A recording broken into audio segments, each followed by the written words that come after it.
So napaklasan natin. Ito yung pinakasira nung unit. Yung tunog horror kanina.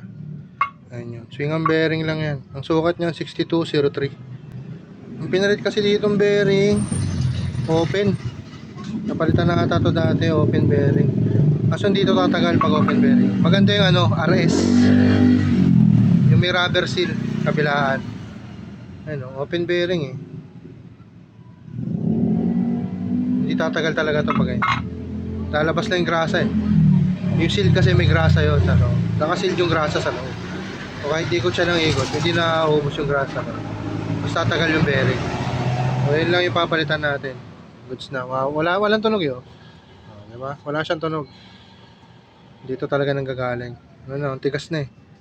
Naganit na.